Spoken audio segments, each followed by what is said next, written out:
Nakita na si Sunshine. Ikot na ng ikot.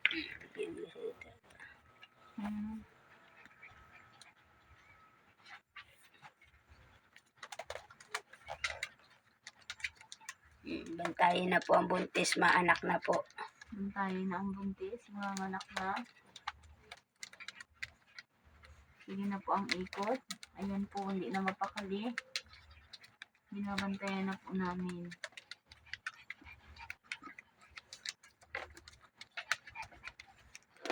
Parang tatay siguro ang pakiramdam niya.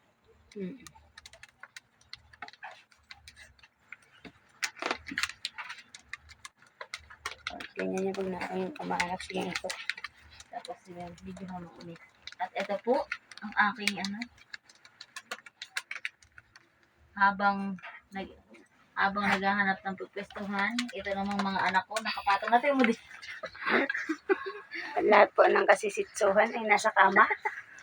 Ayan po, yung mga aso po nga na nasa lamisa. Gagaling. Buntis, dito ka na lang, wag ka na buntis lumabas. Dito na lang tayo sa loob. Dito na lang tayo na. Huwag na kayo dito at bawal dito. Tatapusin mo ang pag-anak mo dito sa loob. Hindi pwede dun sa baba. Silip daw siya. Huwag kang tatawid at delikado. Kinakausap ko, Papa, dun ako. Hindi, nak, dito lang tayo.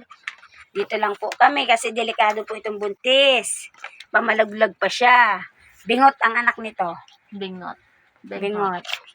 Nagbablog tayo, nak. Galingan mo ang pag-anak mo. Huwag ka nang lumabas. Hindi pwedeng lumabas. Sunshine. Hindi pwedeng lumabas. Dito ka na lang sa tabi ko. Dali, halika dito. Dito na lang tayo. Magagalit. Kung mo kasing nagmamadali ka kasi. Easy ka lang.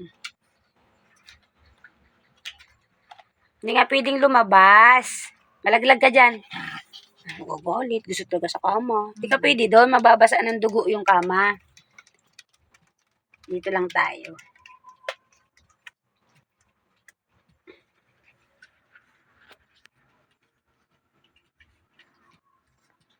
Ayan na po, nairi na po.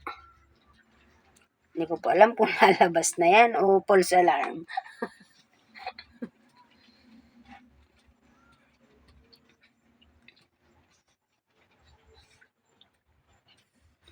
Sige po ang ire.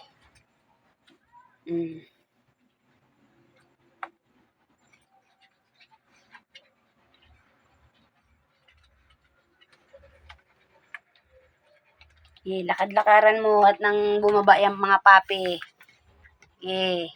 Tagtagin mo yan sarili mo. Para lang din taong nanganganak yan. Tinatagtag lang ang sarili. Para bumaba ang mga papi. Gusto mo magkapipi? Sige. Kaya ni Mami Sunshine. Lakas yan si Sunshine. Matapang yan. Brave. Lakas ang loob niyan. Kaya ng baby namin yan.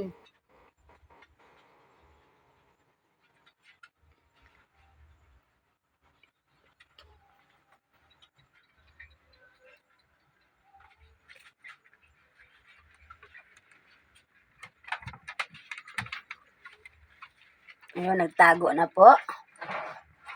Nagsuksok po sa ilalim ng Durabox. Papahinga daw po muna siya.